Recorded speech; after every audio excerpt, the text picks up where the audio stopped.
அருமை தமிழர்களே, சிவகுமாரின் அன்பான வணக்கங்கள். நம்ம சில நாட்களுக்கு முன்னால் நம்ம ஊடகங்கள்லாம் பார்த்துருக்கலாம். ஒருத்தர் அந்த மேசையை தட்டி, இந்த மேசை எதிர் வீட்டில் இருக்குது, பக்கத்து வீட்டில் இருக்குது, அடுத்த வீட்டில் இருக்குது, உங்கள் வீட்டில் இருக்கா அப்படின்னு கேட்பார். அது என்னவோ அது இல்லை அப்படின்னா நம்ம ஏதோ ஒரு பெரிய வாழ்க்கையில் முக்கியமான ஒன்றை இழந்துட்டோமே அப்படின்னு ஒரு குற்ற உணர்வே நமக்கு ஏற்படும். இப்படி 4 பேர் கேட்குற அளவுக்கு நம்ம அழந்துட்டோமே, இது ஒரு வாழ்க்கையா அப்படின்னு அப்படி அவர் கேட்குறது இருக்கும். அவங்க வீட்டில் இருக்குது, உங்கள் வீட்டில் இருக்குது, இந்த அவங்க வீட்டில் இருக்குது, இவங்க வீட்டில் இருக்குன்றதுக்காக ஒரு விஷயத்தை நாம் வாங்கணுமா, இல்லை நமக்கு தேவைன்னு வாங்கணுமா? நமக்கு தேவைன்னு தான் வாங்கணும். அதுவும் அது இல்லை அப்படின்னா உங்களுடைய அன்றாட நடவடிக்கையே பாதிக்கப்படும் அப்படின்னா அதை வாங்கணும். உங்கள் அன்றாட நடவடிக்கையை இன்னும் சிறப்பாக செம்மையாக செய்வதற்கு அது துணை இருக்கும் அப்படின்னா வாங்கணும். இப்போ பாருங்கள், பக்கத்து வீட்டு பையன் ஒரு ஸ்கூல் பேக் வச்சுருக்கிறான். அவங்க அப்பா துபாயில் போனப்போ வாங்கிட்டு வந்தாருன்னு வச்சுக்குவோம். அந்த ஸ்கூல் பேக்கோட விலை 5000 ரூபாய். அப்படியே பார்க்க ஜில் ஜில்லுன்னு இருக்குது. அதுலேயே ஒரு கடிகாரம் ஃபிக்ஸ் பண்ணியிருக்கிறான். அதுலேயே ஒரு வாட்டர் பாட்டில் இருக்குது. அந்த வாட்டர் பாட்டிலில் அப்படி திறந்து அப்படியே குடிச்சிட்டு அப்படியே அதில் ரொப்பிடலாம். நீங்கள் தனியாக அதை எடுத்து தான் குடிக்கணும்னு இல்லை. அது மாதிரி விதவிதமாக. அப்புறம் அதிலே செல்ஃபோன் சார்ஜர் இருக்குது. இப்படிலாம் கூட இவ்வளோ வசதியாக இன்றைக்கி பேக் வந்துருச்சு இல்லை? சரி, இப்போ அது இல்லைன்னா படிக்கவே முடியாதா? அப்படி ஒரு பை இல்லை அப்படின்னா அவன் கல்லூரிக்கு போக முடியாதா, இல்லை பள்ளிக்கூடத்துக்கு போக முடியாதா? ஆனால் அவன் வச்சிருக்கிறான் அப்படின்ற காரணத்துக்காகவே அதை பார்த்து ஆசைப்பட்டு தானும் வாங்க வேண்டும் அப்படின்னு ஒரு புள்ள ஆசைப்பட்டதுன்னா என்ன சொல்லுவோம்? அது சின்ன புள்ள, அது அப்படி தான் ஆசைப்படும். அப்போ அது சின்ன புள்ளத்தனம் இல்லையா? நம்முடைய அன்றாட நடவடிக்கையை அது பாதிக்கும். அது இல்லை என்றால் அதிலே ஒரு பெரிய சிக்கல் உருவாகும்னா அப்போ அது வாங்கலாம்.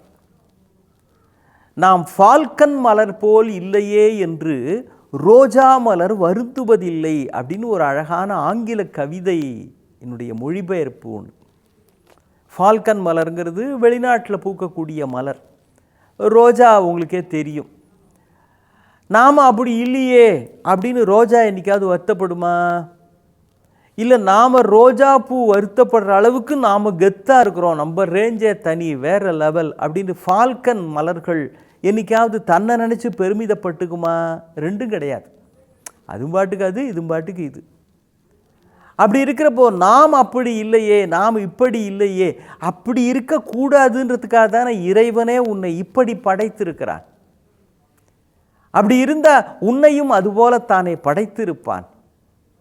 இறைவன் படைச்சான்றதே விடுங்க, நாம் நமக்குள் இருக்கிற சிறப்பு அம்சம் என்ன என்பதை கண்டுபிடித்து விட்டாலேயே ஃபால்கன் மலரை போல ரோஜா மலரும் தனிப்பட்ட வழியில் உயர்ந்தது தான், தனித்தன்மை உள்ளது தான்.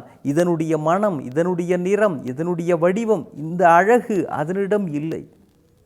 இது ஏதோ பூவை பற்றின விஷயம் இல்லை, நாம் நம்மீது வைத்திருக்கிற மதிப்பை பற்றிய விஷயம். பக்கத்து வீட்டில் கார் இல்லையே, பக்கத்து வீட்டில் கார் இருக்குன்றதுக்காக நம்ம வீட்டில் ஒரு கார் வாங்கிக்க முடியுமா?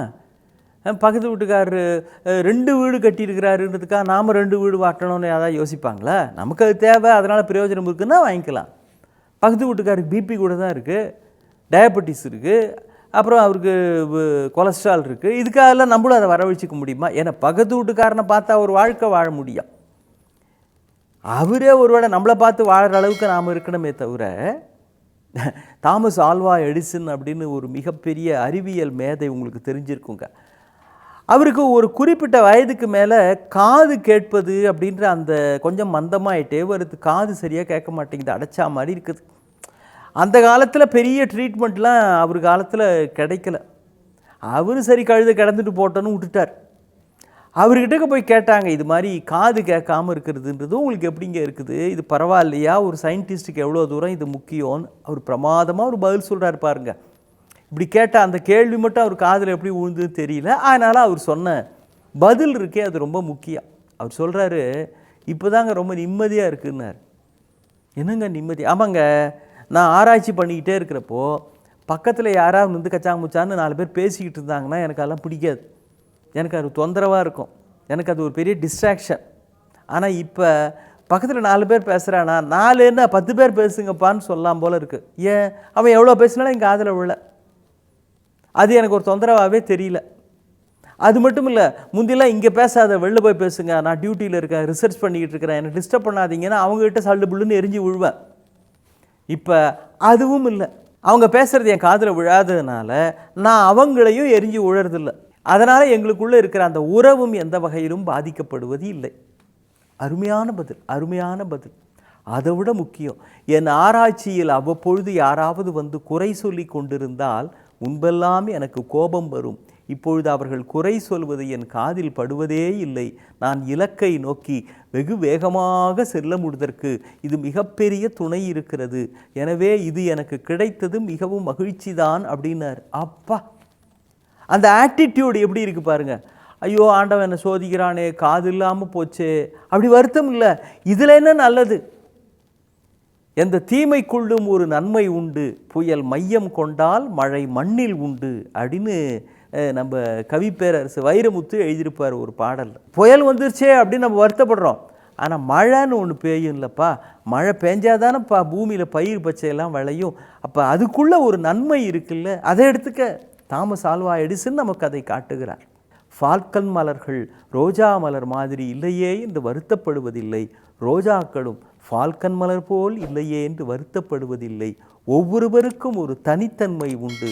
அந்த வகையில் நாமும் ஒரு ரோஜா, ஒரு ஃபால்கன் என்பதை புரிந்து கொள்ளுகிற பொழுது வாழ்வின் அடுத்த கட்டத்திற்கு நாம் நகர்கிறோம். அந்த முயற்சி செய்வதற்கு ஒரு அருமையான செய்தி லால் பகதூர் சாஸ்திரி முதல் தாமஸ் ஆல்வா எடிசன் வரை. மீண்டும் சந்திப்போம். வணக்கம்.